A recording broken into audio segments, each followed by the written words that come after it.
সুপ্রিয় উপস্থিতি, আমি আজকে একটি বিষয় দেখে সবচেয়ে বেশি একটি বিষয় আজকে অবলোকন করেছি, যা আপনারাও দেখেছেন। সেটি হলো যে আমাদের বদলি প্রত্যাশী শিক্ষক যারা আমরা দূর দূরান্তে জব করছি, তাদের যে এই বদলিটা কত প্রয়োজন।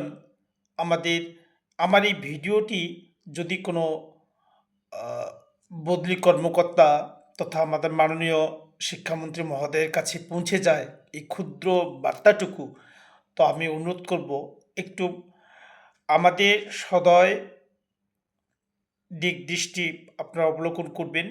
সেটি হচ্ছে, আপনাদেরকে একটা ভিডিও বার্তা আজকে দেব। সেটি হচ্ছে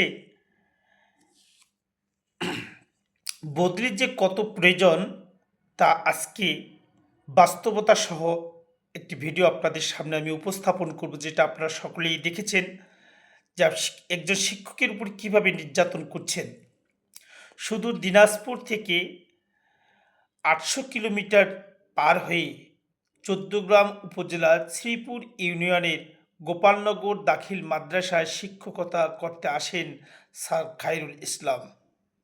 কিন্তু আজ এই মাদ্রাসার প্রতিষ্ঠাতা জাহাঙ্গীর হোসেন কর্তৃক নির্দোষ এই খায়রুল স্যার শারীরিকভাবে লাঞ্ছিত হয়েছে। আপনারা সকলেই এটি আজকে দেখেছেন, যা খুবই লজ্জাজনক এবং এর তীব্র নিন্দা জানাই। যে এই ভিডিওতে আপনারা দেখতে পারবেন, আপনাদেরকে আমি এখনই এই মুহূর্তে দেখাবো। আমরা সকল শিক্ষক এর তীব্র নিন্দা জানাই। খায়রুল স্যার একজন নির্দোষ শিক্ষক, যা আপনারা, ওনার যে কোনো দোষ নেই, উনি তা কীভাবে কেঁদে কেঁদে বলছেন, যা আসলে শিক্ষকদের জন্য যে কী লজ্জাজনক বিষয়, আসলে বলার ভাষা নেই। ভিডিওটি আমি এখন আপনাদেরকে দেখাবো।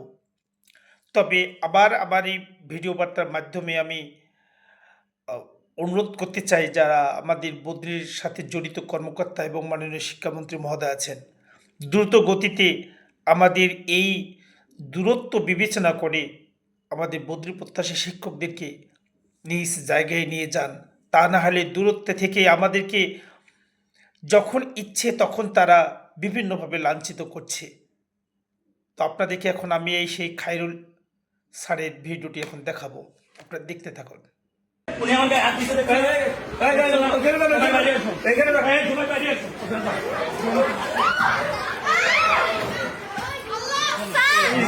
মানে এটা আসলে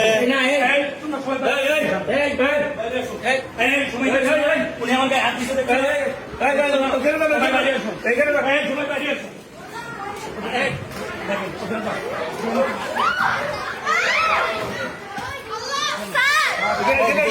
সবাই বাইরে আসো, সবাই বাইরে আসো, সবাই বাইরে আসো। আসতে আসতে, খবরদার খবরদার। মানে এটা আসলে উনি আমাকে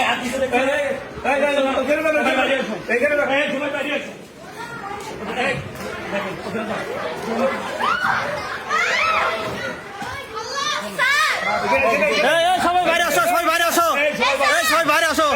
আসতে আসতে, খবরদার খবর। শিক্ষকের উপর যেভাবে মানে হামলা করছে, আসলে শিক্ষক হিসেবে আমি আসলে লজ্জিত, এবং আমি ছাত্রীদের সামনে কিভাবে যাব, এটা আমি পারতেছি না, তাদের সামনে গিয়ে কথা বলতে পারতেছি না, আমার ঘুম হচ্ছে না। আমি কি করব তাদের সামনে গিয়ে? আসলে আমি চাই যে পৃথিবীর কোনো শিক্ষক যেন এভাবে লাঞ্ছিত না হয়, কোনো শিক্ষককে যেন এভাবে আঘাত করা না হয়, সব শিক্ষক যেন নিরাপত্তা চায়, আমি এটুকুই চাই। গতকালকে যে ঘটনাটা ঘটেছে, আমি অফিসে আসছি 9:30টায়, তারপরে 9:50 বা 55 দিকে উনি স্যার আমাকে ডাকলো, অফিসে গেলাম। স্যার বলতেছে যে আপনি কাজ করেন না কেন, আপনাকে উপবৃত্তির কাজ দেওয়া হয়েছে, আপনি করেন না কেন? স্যার আমি তো কাজ করছি, আপনি যেটা দেন সেটা করছি, গত পরশু দিন যে কাজগুলো দিচ্ছেন ওগুলো করছি, তো কাজ থাকলে করবো, কেন আপনি কাজ করেন না? স্যার সব কাজ কি আমাদের অফিস সহকারী আছে না? এই কথা বলার কারণে উনি রেগে গেল। অফিস সহকারী আছে, কাজ করেন না, এভাবে রেগে গিয়ে উনি মানে বাকবিতণ্ডা শুরু করে দিয়ে আমাকে এসে অফিসের মাঝখানে ধাক্কা দিল। 2বার ধাক্কা দিছে। যখন ধাক্কা দিছে আমি বললাম আপনি আমার গায়ে হাত তুলতেছেন কেন? তখন আমি হচ্ছে ফোন বের করছি। ফোন বের করে যে আপনি আমাকে গায়ে হাত দিয়েছেন, কেন গায়ে হাত দিলেন? তখন আমি ভিডিও করতেছি। তখন উনি আবার হচ্ছে ওনার জায়গায় গিয়ে বসে বলতেছে ভিডিও বন্ধ করেন, ভিডিও বন্ধ করেন। তারপর যখন 10টা বাজলো, সব স্যার হচ্ছে ক্লাসে চলে গেল। আমি হচ্ছে 6ষ্ঠ শ্রেণীর হাজিরা খাতাটা ওনার টেবিলের সামনে আছে। তো আমি বললাম যে হচ্ছে আমাকে খাতা দেন, আমি হাজিরা করতে যাব। কয় না, তোর কোনো ক্লাস নেই, তুই কোনো ক্লাস নিবি না, তোর ক্লাস নেওয়ার দরকার নেই, তুই কোনো দায়িত্ব পালন করিস না। পরে বললাম যে আমি তো দায়িত্ব পালন করি, আমি ক্লাস নিব না। তো তখন আমাকে আর ক্লাসে যাইতে দেওয়া হয়নি। তারপরে সব স্যারকে পাঠাই দেওয়ার পরে আমাকে ধাক্কাচ্ছে। সব স্যার নাই, আমাকে ধাক্কাচ্ছে, বের হ এখান থেকে, বের হ, তুই এখানে থাকবি না, আমার সামনে থাকবি না, আমার অফিসে থাকবি না। এভাবে ধাক্কাচ্ছে। আমাকে ধাক্কাচ্ছেন কেন, গায়ে হাত দিচ্ছেন কেন? তারপরে হচ্ছে আমাদের যে আয়া আছে ওকে বললো যে দরজা জানলা লাগাও। তো দরজা জানলা যখন লাগাইতে বলছে, উনি দরজা লাগাই দিছে, জানলা লাগাই দিছে। তখন আমাকে ধস্তাধস্তি ফোন নিয়ে মারামারি করছে এখানে। পরে আমি একটু ফাঁকা পাইছি, আমি দৌড় দিয়ে এদিকে আসছি, এদিক দিয়ে ভিতরে ওই দিকে চলে গেছি, যে ওইদিকে স্টুডেন্ট নাই, যাতে আমার ভিতরে যে ব্যাপারটা এটা যেন কেউ না জানে। তখন ওইদিকে গেছি। যাওয়ার পরে আমি মাধ্যমিক শিক্ষা অফিসার স্যারকে ফোন দিছি যে স্যার আমাকে এরকম জাহাঙ্গীর স্যার মারতেছে, আমি স্যার কী করবো? এই তাহলে হচ্ছে আপনি থাকেন, আমি হচ্ছে ওনার সাথে কথা বলি, সমস্যা নাই। তো উনি যখন আশ্বস্ত করলেন, আমি ভাবলাম আর তাইলে বোধহয় মারবে না। তো তখন আমি হচ্ছে এদিক দিয়ে আসতেছি, আমি বের হয়ে আবার ওই যে সঞ্জিত স্যারকে বলছি স্যার আমাকে বাঁচান, আমাকে মারতেছে। উনিও বের হয়ে আসছে, উনিও ফোন হাতে নিছে। পরে এইখানে যখন আসছি তখন সঞ্জিত স্যার ভিডিও করতেছে, উনি দৌড়ে আসছে এখানে। আমি ছাত্রীদের বলছি যে তোমরা বাইরে আসো, আমাকে যেহেতু মারতেছে তোমরা বাইরে আসো। তো উনি আসতে দেয়নি। আর এবং হচ্ছে পরে তো দেখছেন যে আমাকে কীভাবে ধরছে, পিটাইছে। এবং ওই সঞ্জিত স্যার যে ছিল ওনারও হচ্ছে ক্লাসে রুমে গিয়ে ওনার সাথেও আর কি মোবাইল নিয়ে কাড়াকাড়ি হয়েছে। শিক্ষকের উপর যেভাবে মানে হামলা করছে, আসলে শিক্ষক হিসেবে আমি আসলে লজ্জিত। এবং আমি ছাত্রীদের সামনে কিভাবে যাব, এটা আমি পারতেছি না, তাদের সামনে গিয়ে কথা বলতে পারতেছি না, আমার ঘুম হচ্ছে না। আমি কী করবো তাদের সামনে গিয়ে? আসলে আমি চাই যে পৃথিবীর কোনো শিক্ষক যেন এভাবে লাঞ্ছিত না হয়, কোনো শিক্ষককে যেন এভাবে আঘাত করা না হয়, সব শিক্ষক যেন নিরাপত্তা চায়, আমি এটুকুই চাই।